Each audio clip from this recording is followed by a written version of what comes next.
scan. Oh, I'm getting dizzy.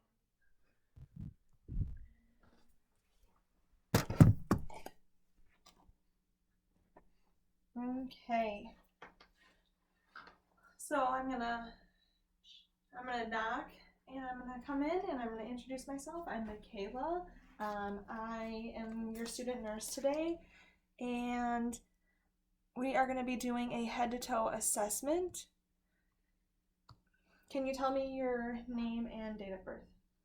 Allison Schulis, 12/29 of 1999. Okay, and I would sanitize my hands, and then provide privacy. And do you have any allergies? I do not.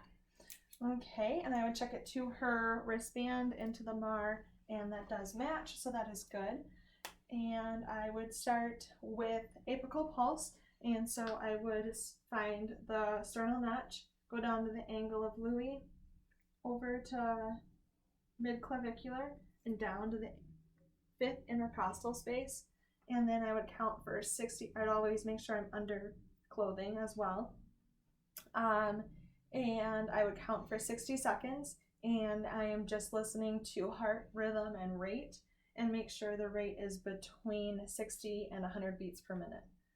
And then I would go ahead and take her blood pressure, and I would make sure that the sleeve is pulled up all the way, and that the cuff is about 2/3 of the arm, and that the bladder is about 80% of the arm, which it is. And then I would do 2-step blood pressure. So I would first feel for her pulse, and I'd feel for where I lose it, and then the second time I did it, I'd also wait about a minute between each times, and I would go 20 above where I lost the pulse previously. And a normal blood pressure is 120 over 80. I feel like this is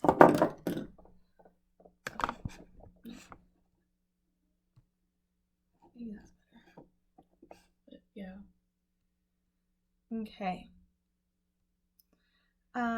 And then I would go ahead and start with the head. So looking at the scalp, making sure it's evenly distributed. Looking at the color, it is shiny but not oily and not dry and scaly. There's no presence of debris. Looking at the scalp, there's no presence of infestation, and skull shape and size is normal as well. I would then look at facial features, looking at the face to make sure that the eyes, nose, and mouth is symmetrical, nose is midline, and I would inspect the nose, make sure there's no presence of lesions on the internal nose.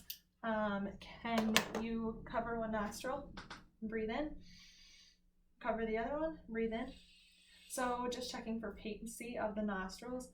And I would also feel the maxillary sinuses and frontal sinuses to make sure that there's no presence of swelling or any tenderness. Did that hurt at all? No. Okay.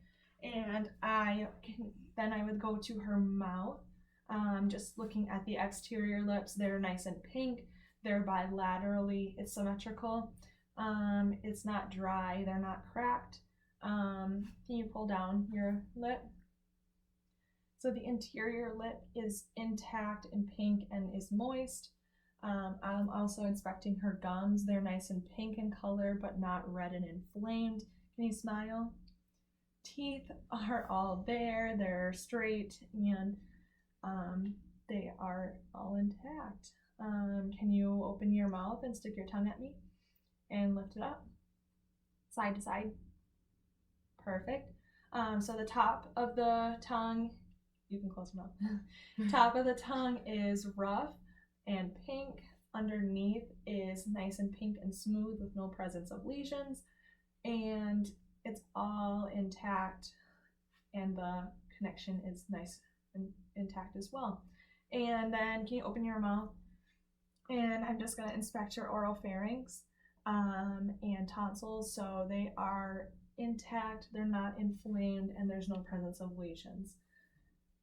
Okay, and now I'm going to feel for lymph nodes. So pre-auricular, post-auricular, occipital, tonsillar, submandibular, submental, posterior cervical, deep cervical, and superficial anterior cervical and supraclavicular. So I did not feel any lymph nodes when palpating, which is normal. They should be non-palpable and small and non-tender. That did not hurt at all? No. Okay. I'm gonna assess skin. So looking at the arms, they are normal skin color. They are not paler or no presence of cyanosis. They're dry, but they are moist and not clammy. And then no presence of lesions, but I would note that there's a mole present, but it is normal finding for this patient. And I would assess skin turgor. So it's immediate return, so that's good. There's no presence of dehydration. I would check the nails for capillary refills in both upper extremities and lower extremities, and that is less than a second, so that is a good finding. And I would just assess the nail, make sure that it is convex shape, they are smooth, they're not cracked and breaking, so they're all intact, and so that is good. And then I would check for edema in the lower extremities, which there is none present, but the edema scale is +1 would be 2 millimeters, and would be a rapid refill. +2 would be 4 millimeters with a refill about 30 seconds. +3 would be 6 millimeters with a refill of about 1 minute, and then +4 would be 8 millimeters with a refill of time of about 2 to 3 minutes. And I would also check for inflammation of the peripheral veins. And then I would go into musculoskeletal, and I am just going to assess the joints, just checking for any inflammation, redness, warmth, or pain. So is there any pain with No. that? Okay, so all the joints are non-tender and no presence of swelling. And I'm gonna check range of motion and strength. So resist against my hand. I'm checking the sternocleidomastoid, the trapezius, shrug. Put your arms out.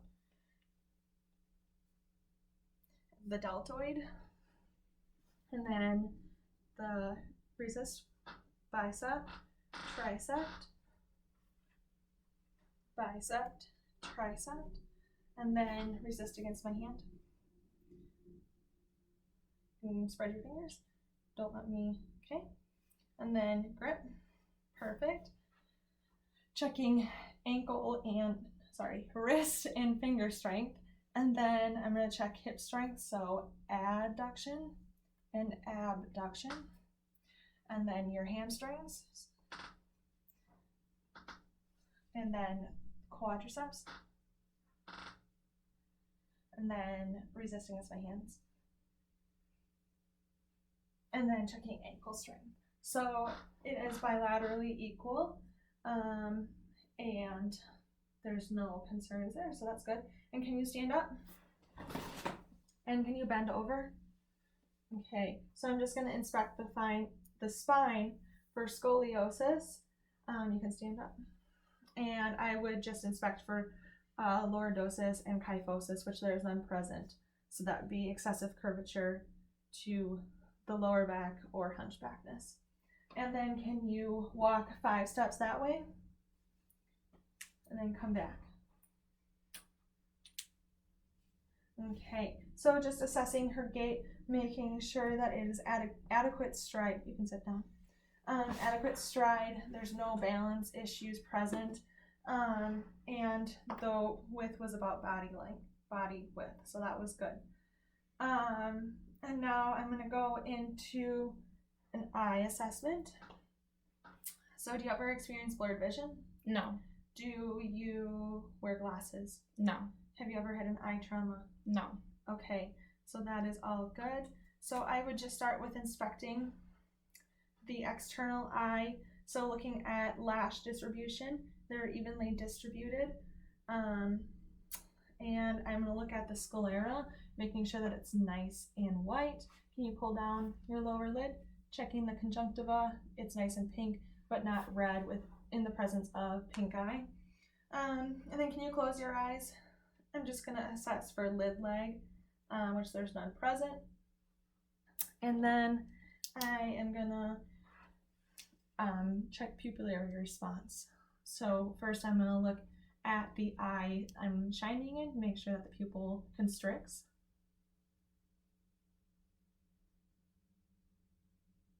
Okay, and now I'm going to look at the opposite eye, make sure they're both constricting at the same time.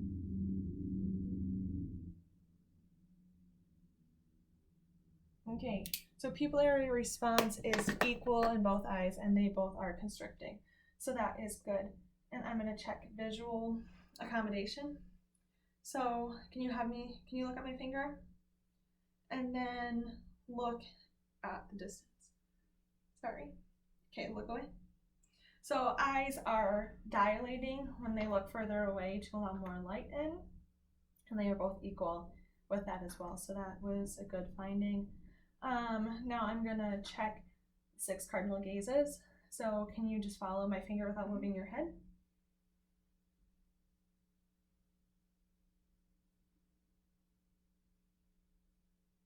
Okay, so the eyes were steady, they both followed, and there was no shaking in the eyes themselves. I'm going to check peripheral vision. So can you cover one eye? Tell me when you can see my finger.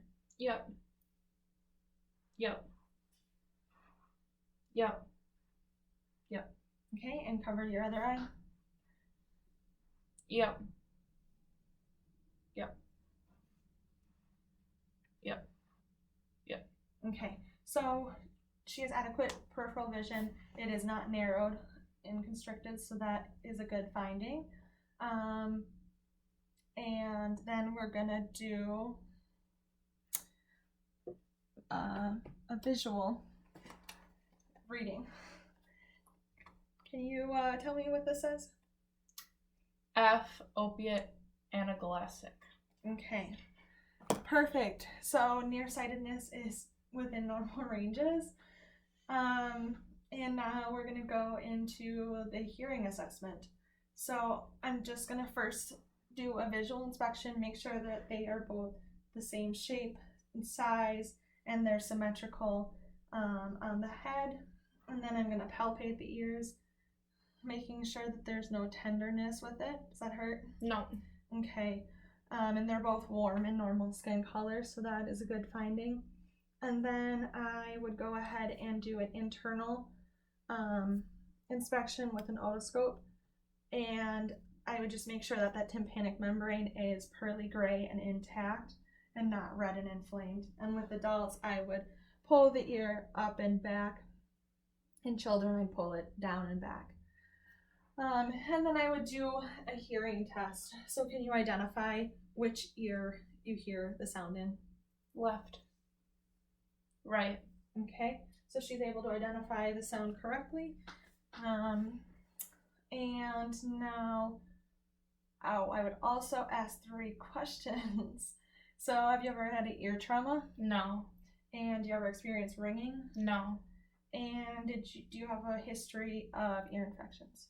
Yes, when I was younger. Okay. So those are all, it's important to note that there's previous history of ear infections, that it is not a current concern. And now I would go into my neuro assessment. And I would start with level of orientation. So, orientation to person, place, time, and situation. So, she was able to identify herself. She.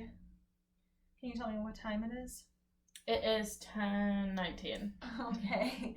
So, she's oriented to time. And where are we? My house. And what are we doing?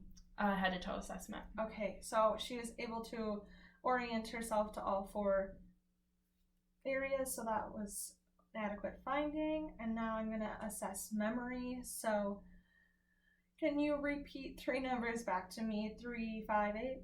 3, 5, 8. Can you repeat them backwards? 8, 5, 3. Okay, and then I would check recent memory. So what did you do this morning? I woke up. Okay.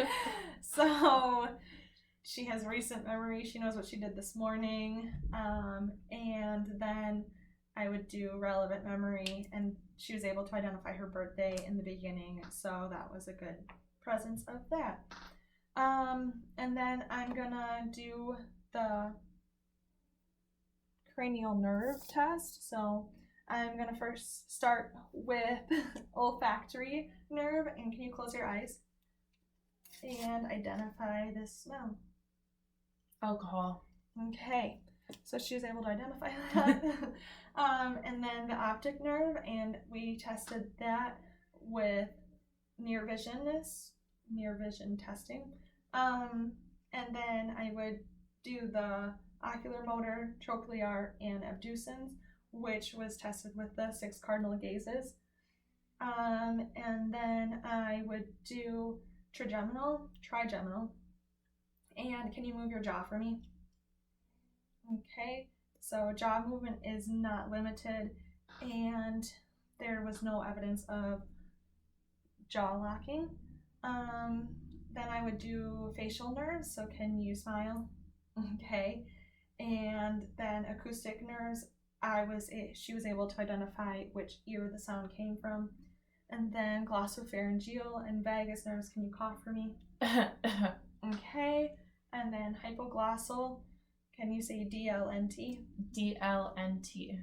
Okay, so proper pronunciation. And then the accessory nerves, can you shrug? Okay, and then we're going to test fine motor skills, so can you touch your finger alternating to your nose? Okay, so she's able to do that with no issues. So fine motor skills are present and intact. And I'm going to do the Babinski reflex. Okay, and in adults there should be no reflex present, and in infants and babies there should be a flaring reflex. Okay, now we're going to move into the respiratory assessment. And do you ever experience activity fatigue? No. Do you ever experience shortness of breath? No. And is it ever hard for you to breathe? No. Okay, so first I'm just gonna look at AP lateral ratio. So it should be 1 to 2, and it is so, and barrel chested is present in COPD patients. And I would just inspect the anterior and posterior thorax, and also palpate, just feeling for any lumps, bumps, masses, and just feeling for crepitus. Can you scoop forward on the chair a little bit? Perfect. And then I would just assess for chest excursions. Can breathe out. Okay, so my hands moved out bilaterally equal. So both lungs are inflating equally, so that's good. And then I would go ahead with osculating. And I would start on the posterior side. and I would use my diaphragm for this.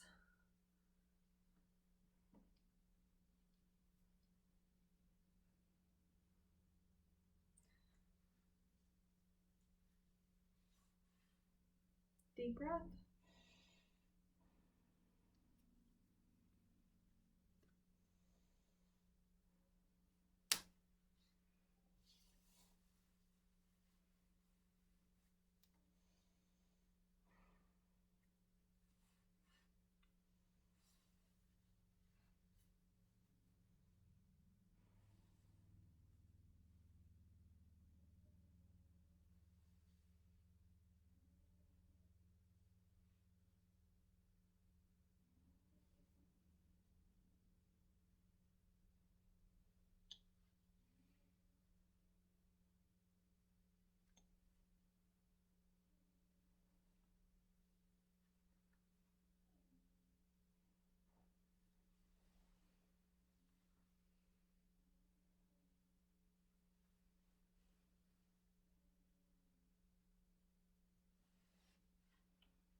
Okay, so lung sounds are bilaterally equal, and there is no presence of abnormal sounds such as crackles, wheezing, or rails.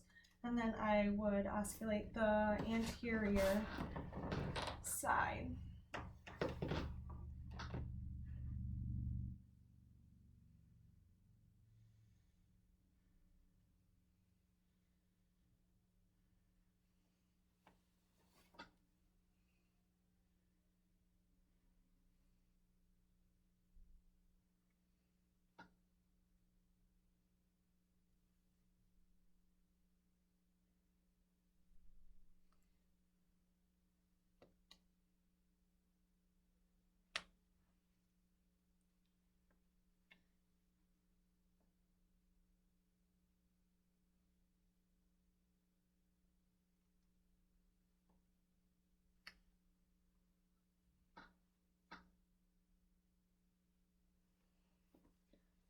Okay, and again, just assessing, make sure that lung sounds are bilaterally equal and that there's no presence of abnormal sounds such as rails or crackles or wheezing.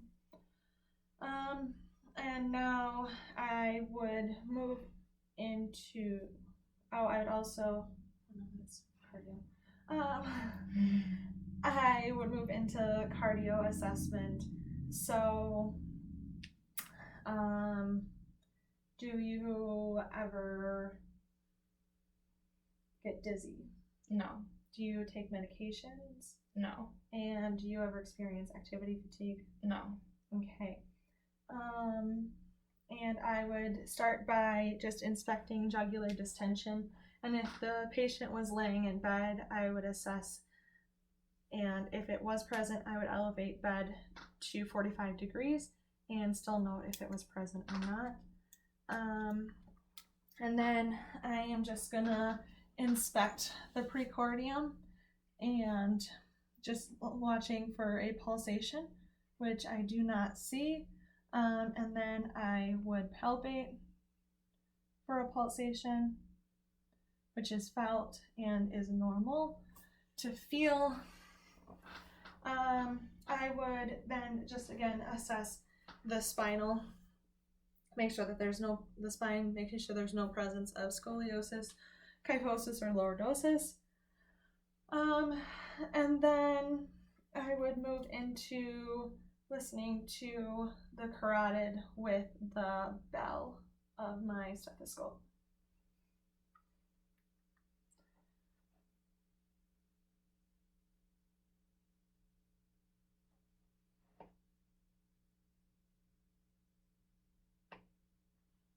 Okay, and then I would listen to my 5 points of the heart, with S2 being heard best at the aortic or pulmonic locations, And then S1 being heard best at tricuspid or mitral locations. And I would listen with both the diaphragm and the bell, but for time's sake, I'm just going to do one.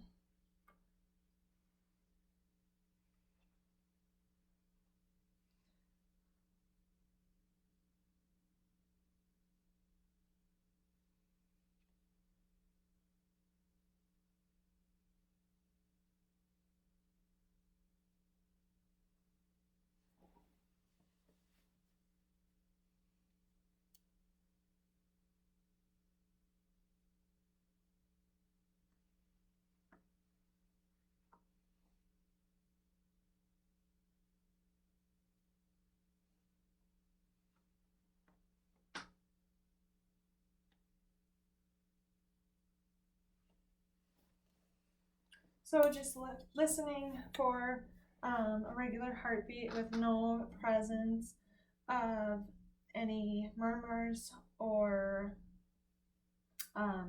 irregularities. And there was none present, so that was good. And now we're gonna go into the abdominal assessment.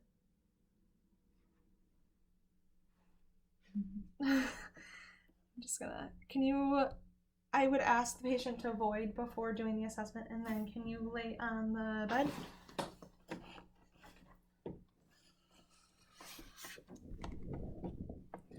Should I lay it this way? Yeah, that's fine. Okay, so I would just first inspect the abdomen for color, shape, size, warmth, and then ask the patient to lift their head. Okay, there's no bulges present, so that is normal. And then I would go ahead and listen to the 4 quadrants with my diaphragm.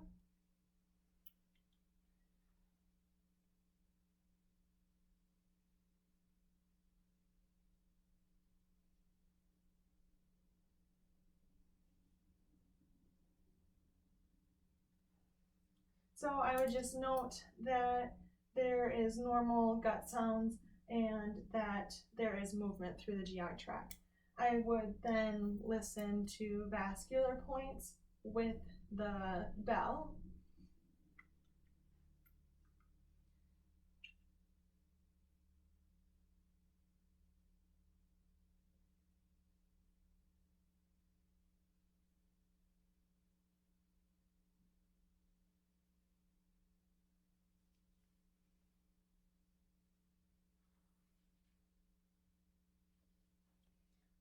So it'd be the aortic, the renal, the iliac, and femoral. So just listening for any brutes.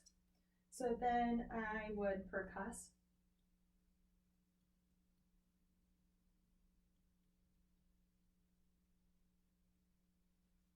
So I would just be listening for a more dull sound over organs. And then I would just palpate, not going too deep. So just feeling for any masses or abnormal lumps, which there are none present. And then I would ask, is there anything else I can do for you? No. Okay, thank you.